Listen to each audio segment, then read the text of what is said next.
Welcome to another edition of Vegas Bad Boys of Podcasting. I'm DJ Impact, and I got Matt Michaels and Sin City Steve with us. And welcome to Three Count. We don't have Simon Street this week, but we hopefully will have him back next week. So the show keeps on going on. With Three Count, though, we choose three topics that made the news headlines somewhere in the world of the wrestling community, and we pulled them out and said, let's see if we should discuss this. So if you're watching us live on YouTube Live, Facebook Live, or Twitch, feel free to throw your comments in, and we will try to get it in as we see fit. If you're just listening to us through the podcast, thanks for downloading. We appreciate it. Make sure you tell others about us as well. All right, let's get right into it. It's time. Vegas Bad Boys of Podcasting present 1, 2, 3. Count Talk. Count Talk, baby. Here's our first one 1. from CageSideSeats.com. It's titled Vince McMahon refers to released WWE wrestlers as dead weight. This is how it reads. WWE released more than 80 wrestlers in 2021, mostly due to budget cuts. That number soars well above 100 since the start of the global pandemic, despite WWE setting the records for achieving the highest profits in company history during this time. But during his interview with Pat McAfee's show, Pat asked Vince how these roster decisions weigh on his mind. And here's the exchange. McAfee said, hey, people always assume that you just have no heart and you do not care at all about any of these people. Are any of those decisions more difficult than others, or is it just always what will make the best show in your eyes? McMahon responded by saying, I'm always concerned about what's best for the audience, always. What does the audience want? And if you have dead weight around, you have situations whereby someone's not cutting it and you have an opportunity for someone else to come in. It's like, okay, that's probably the best thing. It's one of the reasons why with Hulk Hogan and a lot of those guys who left me at one time, I brought them back. What's best for business? If the audience wants Hulk Hogan back, you bring him back if he has value that way. Then it says, okay, so Pat brings up, this is back to the writer here. He said, Pat brings up the perception that McMahon is a heartless bastard, and Vince starts out by describing all the released wrestlers as, quote, dead weight, end quote. That's something a heartless bastard would say. Also, I'm trying to follow along with Vince's logic here, and I think he's implying that he released 80 plus wrestlers in 2021 because that's what the audience wanted him to do. I don't recall any fans passionately arguing that WWE needed to cut the budget in order to put on a better television show. McMahon then explains how taking the company public took a lot of weight off his mind when it comes to firing employees and wrestlers. And this is what McMahon says. Once I took the company public, it helped me be a better businessman because prior to that, I was running the business with my head, but mostly with my heart as well. And these decisions are so damn tough when you do that because you know who it is, you know he has kids or someone has cancer in the family, and all that computes in your head.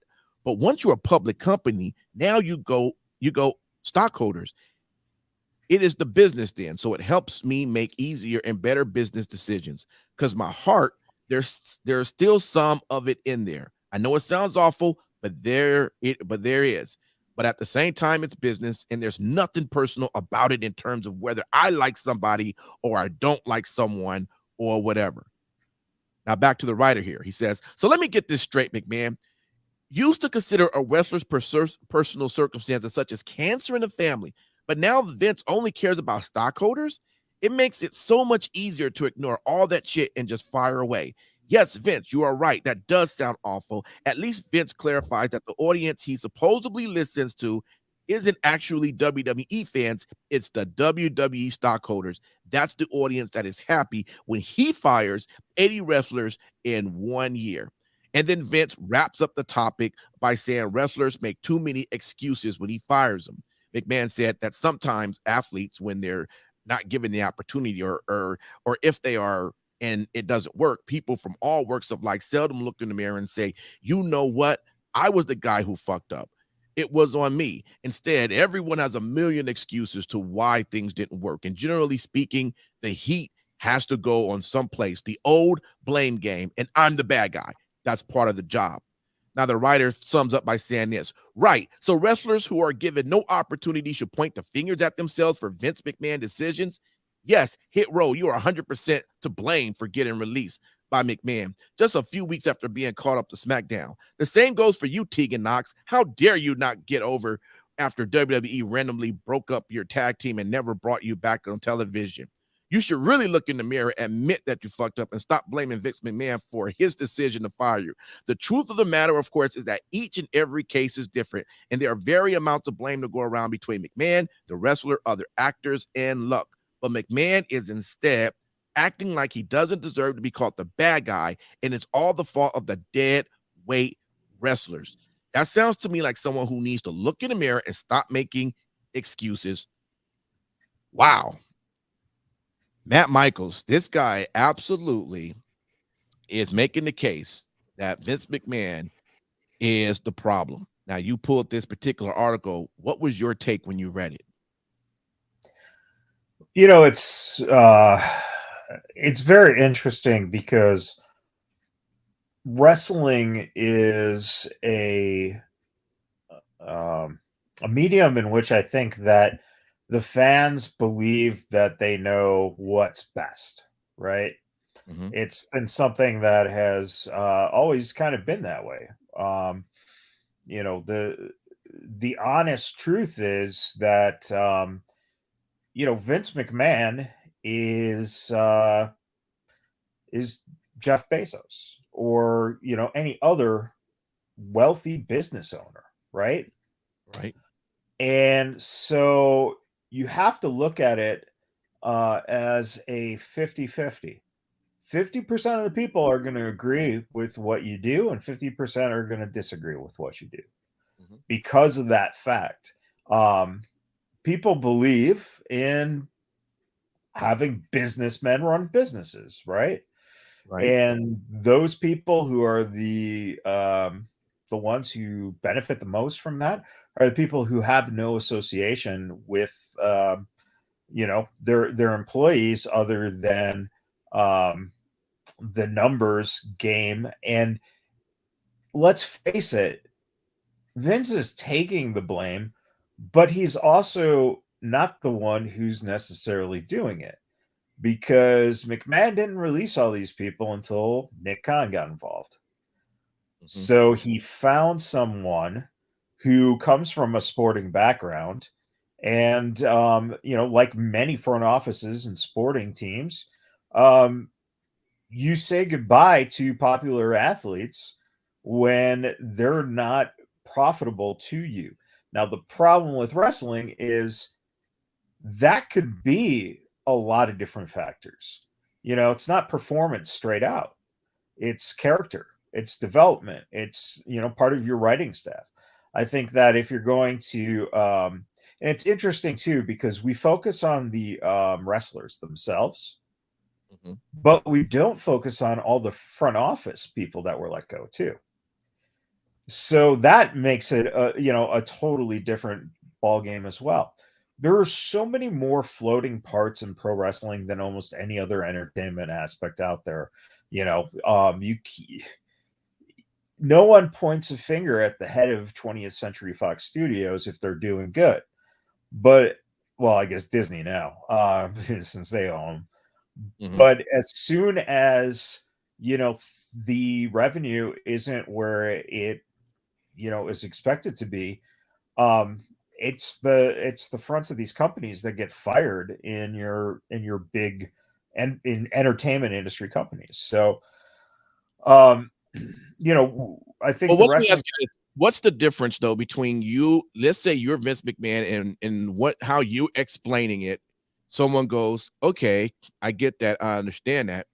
On the other hand, if what comes out of your way is come out of your mouth is that, hey, these guys were dead weight, does adding that term take away from what it is you're trying to say? Because now it's making it seem like it's not necessarily just so, you know, a business for stockholders, but, you know, just more of I don't So, really give a fuck about you. would you refer to Eva Marie as anything other than dead weight? At Eva Marie was not. She was dead weight. She was one of the 100, but you couldn't claim all 100 was dead weight. I'm saying that, you know, in Vince's speaking of and he didn't go out of his way to say dead weight as in they're all dead weight. It was that idea of if something needs to be cut because it's not helping your monetary budget out, you got to cut it. And like I said, you know, you're looking at a roster right now that still has a lot of dead weight. Aziz, Apollo Crews, T-Bar, fucking Shanky and Jinder. Veer hasn't even got on TV. He's such dead weight. So you can't really see, we like to choose, we like to pick and choose, and we go, well, I like this guy. So he's saying that guy's dead weight. That sucks. That's awful. But then you look at some of the names on the list and you're like, oh, that person was in NXT for like 7 years and I still don't know who the fuck they are. Yeah, dead weight. So okay, let me jump over here to you, Sin City, because I mean, listen, I'm sure a lot of AEW fans will probably want to agree to some of this what was happening, but I would say before they start judging, you know, at some point, Mr. Tony Khan, Mr. Businessman himself, is going to have to make decisions. Now, I don't know if it'll be as rigorous because, you know, I don't believe AEW is publicly traded, but if it ever do become, he may have to do that too. So, what's your take when you were reading about this article? I mean, realistically, at the end of the day, Vince McMahon and WWE are beholden to the stock owners. At the end of the day, that is their true audience. I think that this interview was really eye-opening for a lot of reasons. I highly recommend that if you have the time to seek out this interview and listen to it in full.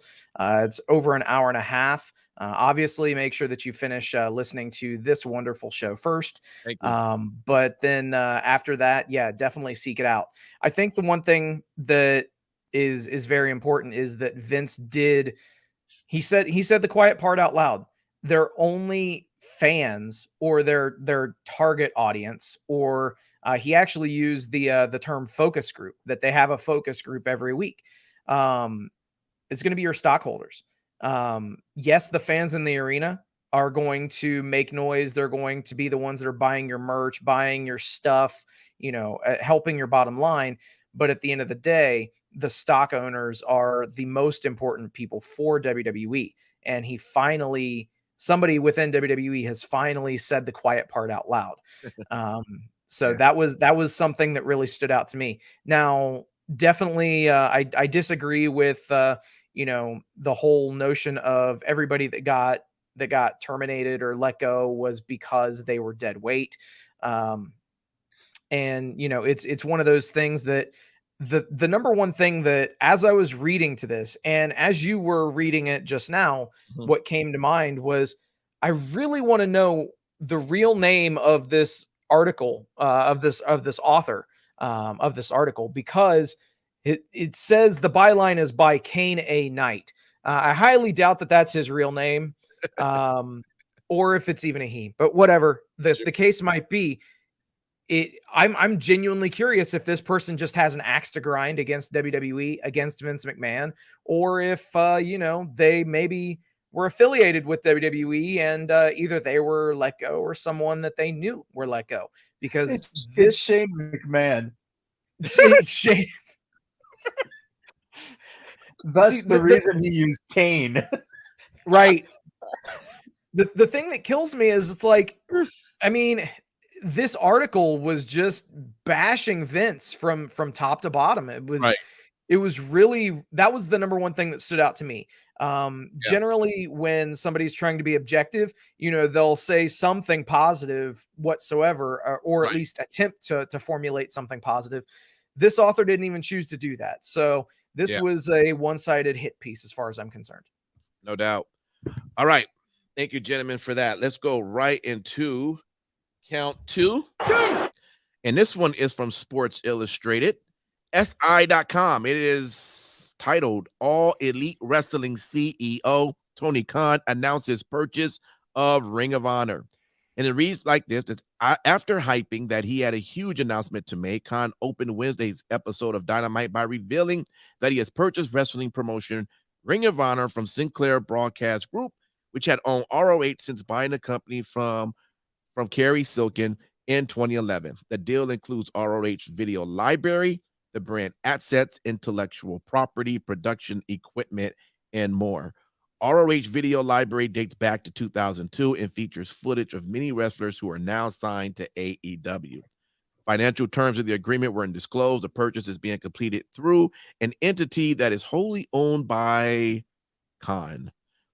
Quote, Ring of Honor's influence on modern professional wrestling is etched permanently in the history books, and this acquisition ensures that his legacy will be kept alive and treated with the utmost respect, end quote, Khan said in a press release. Quote, the deal adds thousands of hours of content to our rapidly growing library and creates new opportunities to expand our footprint on national and global scale, while having the potential to produce new content under the Ring of Honor banner. I will immediately begin exploring opportunities to make ROH Video Library available to fans who will have the opportunity to witness the beginnings of the careers of some of AEW's biggest stars, end quote. And then it talks about ROH celebrated its 20th anniversary last month. As part of the celebration, AEW, CM Punk, and Bryan Danielson were inducted as members of the inaugural ROH Hall of Fame class. All right. Let's move over to you here, Sin City. This was your article. I'm sure you were pretty excited, as you had mentioned that you thought this could possibly be what this announcement end up being. What's your take? Well, I'd actually like to go back 1 week when we all fielded a guess as to what this big announcement was going to be by Tony Khan. And I definitely remember that I said that we would learn that Tony Khan we would find that Tony Khan has purchased Ring of Honor and the Ring of Honor video library. When I said that, I could tell that I caught you off guard by saying that, Impact, but that's exactly what we learned this Wednesday. This past Wednesday on Dynamite was that Tony Khan has purchased Ring of Honor, the Ring of Honor video library, and all intellectual property associated. I think that what we're going to see is I don't necessarily think that they're going to run shows in competition with AEW or anything of that nature. I genuinely think that they're going to use ROH as a way to spotlight people, as a way to act as a bit of a feeder system. And it's going to help to get those unseasoned talents that we've talked about for 3 years that need to, get more in-ring time. I think that this is going to be a perfect opportunity to send some of those people to Ring of Honor, have them work regular shows, and it's just exactly what it needed to be. And I'm really interested to see where we go from here. I'm super excited as a longtime Ring of Honor fan. And I can only imagine how the rest of the fan base is. I will tell you, I'm a Ring of Honor fan myself, and I was really hoping that the announcement, them getting back started in around April was, as they're going to do a show, that they really was working on putting their business back together. And I'm not sure how I feel about this deal, to not know that this is not going to be something that's still up and running. I think I'm kind of sad to see Ring of Honor really just kind of go. I mean, unless for some reason, he was to allow it to continue how it's, been running, letting the writers, the players, the wrestlers kind of, run that show and he stay out of it, but to not really use any of these, not to put the show back on or use any of these guys in terms of with Ring of Honor, and throwing them either on AEW or not using them at all, or maybe on Impact. I don't know, man. I don't know how I really feel about that, to be honest. Matt Michaels, what's your take on this whole deal? Well, you got to look at it like this. start from the fact that, as we know it, I don't think guys are under contract to Ring of Honor, essentially. So he's not picking up any contracts. Yeah. So that's going to be a big question. Even what they have signed for the upcoming show in April, is that part of, are they covering the costs? Most likely they are, which means that will probably get a higher exposure because they'll probably use AEW talent on it. I would assume that would be the easiest way for AEW to get involved in WrestleMania weekend without, technically running one of their shows. As a feeder system, I think that it's absolutely a fucking asinine idea in this sense.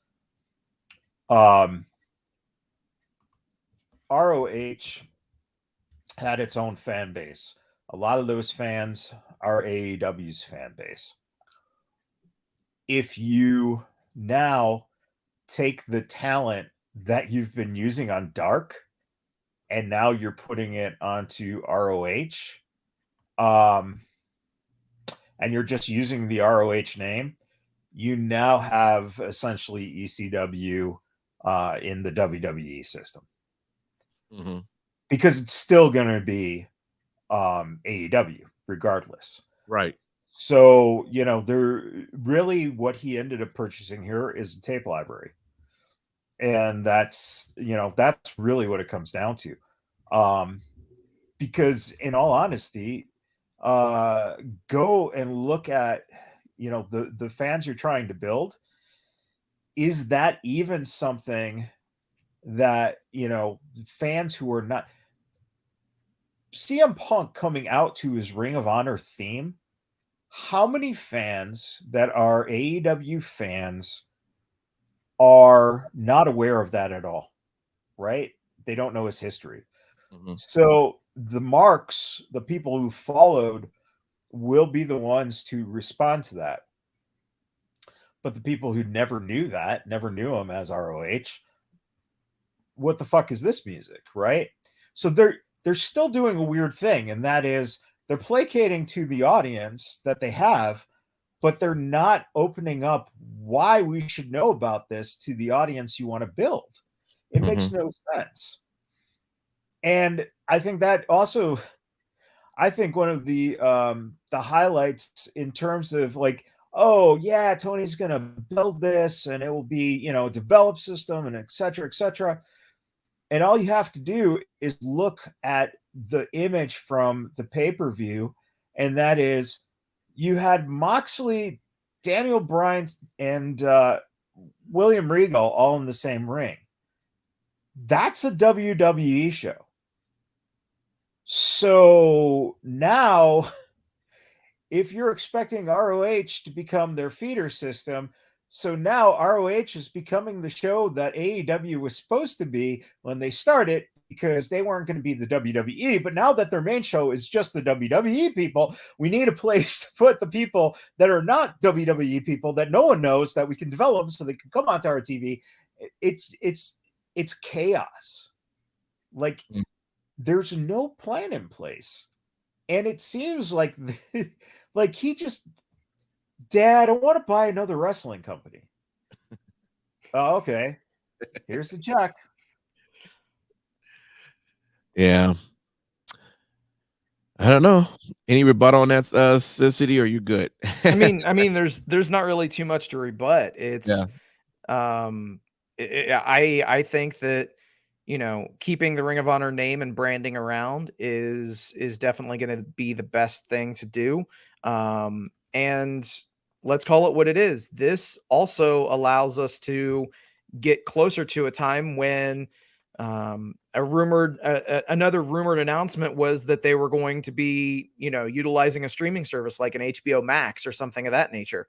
So if that now does come to fruition, now they can easily put the entire ROH tape library in, the 20 years of programming from Ring of Honor right up there on HBO Max. It just build more content and essentially create your own wrestling network. Yeah. But you know what's interesting with that though, and I think this is the main question.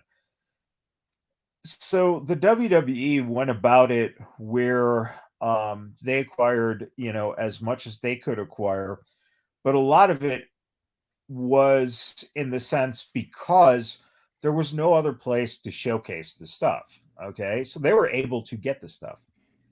The question becomes with AEW, we're talking about a company that's not anywhere near 5 years old, even right now.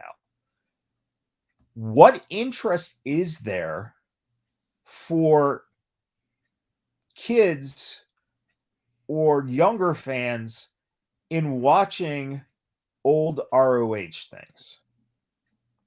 That's the key question here. Does that Right. tape library just jack up your price, or does it become relevant that people would actually be watching that? Because essentially AEW doesn't have enough fucking of their own library to be on a streaming network. Right. So Exactly. that's the interesting. Which is why this was a strategic move that definitely needed to happen. And I don't think that they're finished. I don't think that Tony is done buying toys. I think that he's still going to you know, look into purchasing and acquiring other intellectual properties. Wow. All right. Good stuff, guys. Let's go right over into our count three. And this one from Sports Illustrated again. It's titled Using Lessons Learned in WWE. Matt Cardona paves a new path to wrestling success. The former Zack Ryder is one of the hottest commodities on the independent circuit, currently carrying 5 titles. Let's take a listen to this quick read here.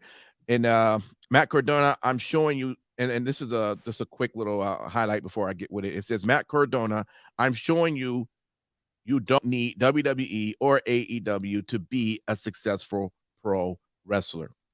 So it just quickly says that in 2011, Cardona ignited a fury with his Z True Long Island story show on YouTube. He generated a fanfare during a time when he was not receiving any on WWE programming, showcasing his value and laying the groundwork for a run that turned his beloved Zack Ryder character into a legitimate star. 11 years later, Cardona has found a new way to resonate with a wide audience, becoming the signature face for a multitude of wrestling promotion and their streaming services.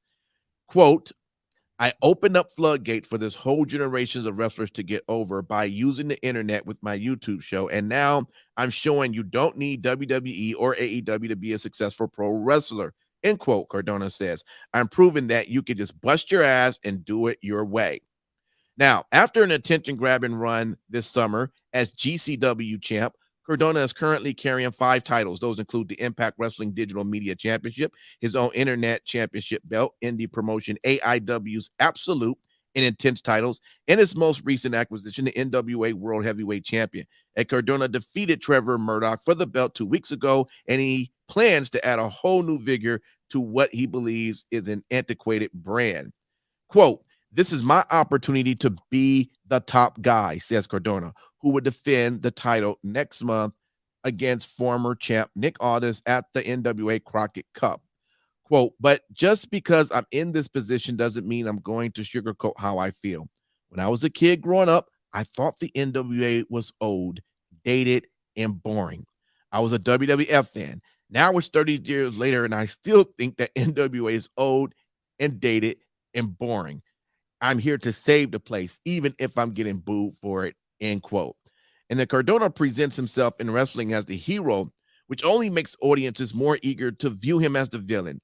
This was magnified in July when he won the GCW title, as if he was treated as he was treated with disdain by crowds at the company shows.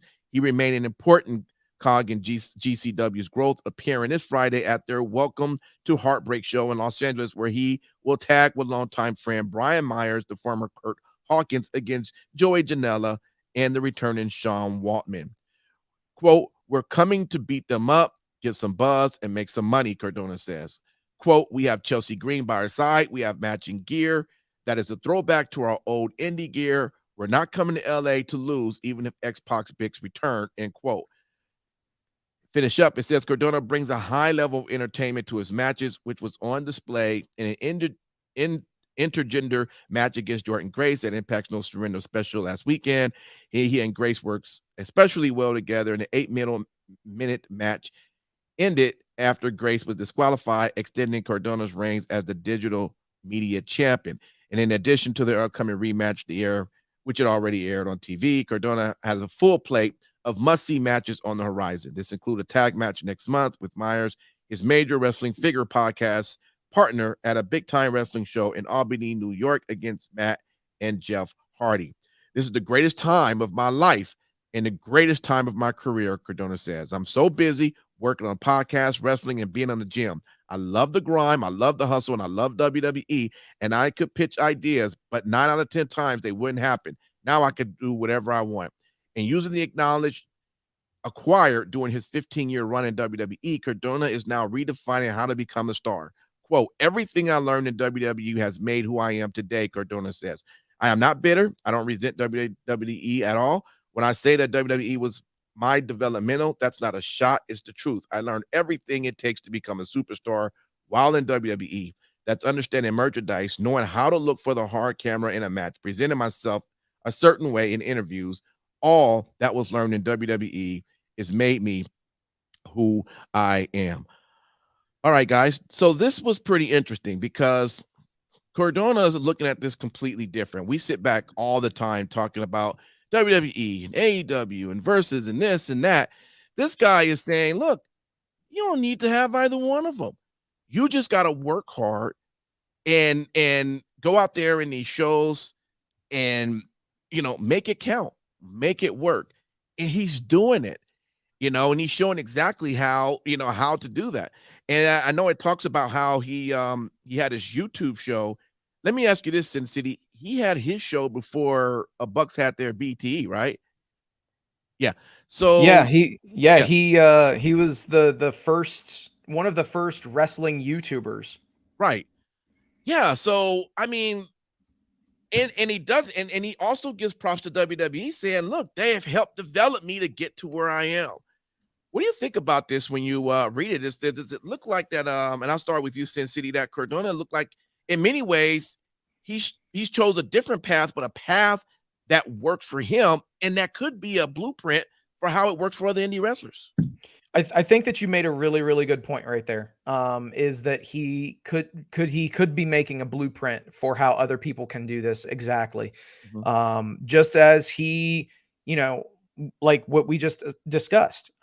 He had his the True Long Island Story channel, and he did his vlog years before anything, any of the wrestlers that do vlogs now. I mean, half of the AEW roster, for instance, they have a vlog on YouTube.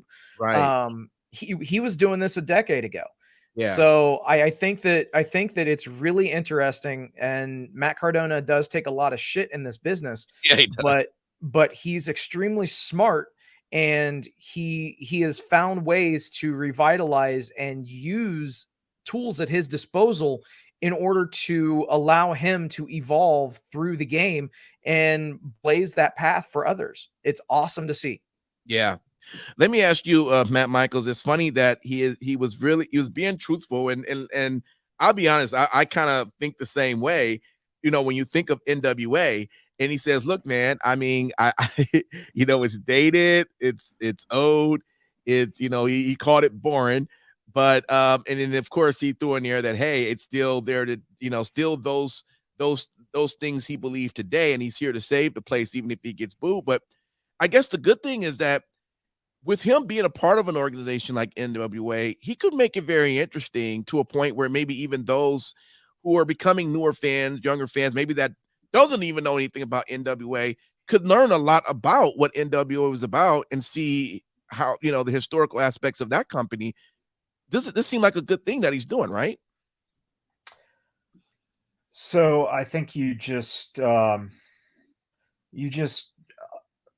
if Matt Cardona doesn't if he doesn't think NWA was anything but boring at his age, kids ain't going to look back at the NWA at all. And that's kind of tying into what I was saying about the risk you're taking with ROH. That's 20 years old, some of that early stuff now. And Right. 20 years old for anyone between the ages of 10 and 20 is not a good thing. Right. So that's definitely it's a tough thing. What's interesting is this idea that Matt Cardona spent 15 years in the WWE. So he's not a super indie guy. He had a paycheck for it. He's probably fine if he doesn't have, he can wrestle for $20 if he wants just to do it for fun. That's the whole thing. He can get himself to a place and whatnot. This is not a blueprint for an independent wrestler. And on top of it, all the names you mentioned, except for Joey Janela, all had some kind of WWE tie. All those names. So it goes to show that even if you're a indie darling, the fact of the matter is you had exposure on WWE television. You still have a better chance of making more money and wrestling bigger profile matches on the independent circle because of that experience, as opposed to people who didn't have that experience. Right. So you can create this, but the honest answer is get on TV. Because if you get on TV, your asking price goes up. Yeah. Yeah. Good stuff there, man. Appreciate it. That is our 3 count. Let's ring our bell. Make it official. All right. Everybody, thanks for hanging out. We're going to give our final thoughts and everything, but from the bottom of our hearts, we appreciate you just downloading and listening. Just downloading. And whoever's listening to this to my voice right now, if you think, even if you don't have time to listen to the whole show, just as long as you subscribe and you download, that's what's important. And we appreciate you. But most importantly, we want you to be able to listen too, because we want to be able to entertain you as well. So thank you for listening to our shows and our 3 count, because we appreciate it. All right, let's go over to you, Sin City. What do you want to tell the good people out there? Thank you guys for hanging out with us tonight. Thank you for liking, sharing, subscribing, doing all the great shit that you guys do. We genuinely appreciate each and every one of you. Thank you.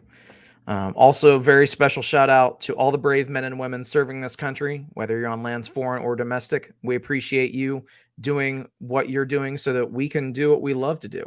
And we owe you everything. So thank you. And last but not least, repsports.com, REPP sports.com. Go there for all of your pre-workout, weight loss, and general energy needs.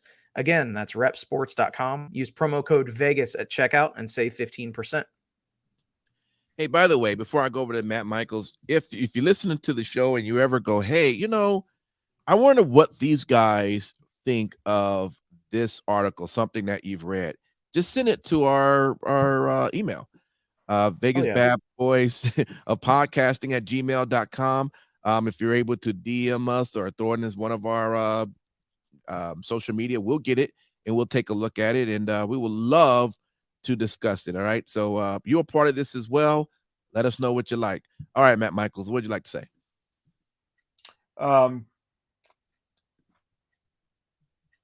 Good night. Good night. All right, y'all. Thank you for hanging out. We will see you next week. Until then, take care.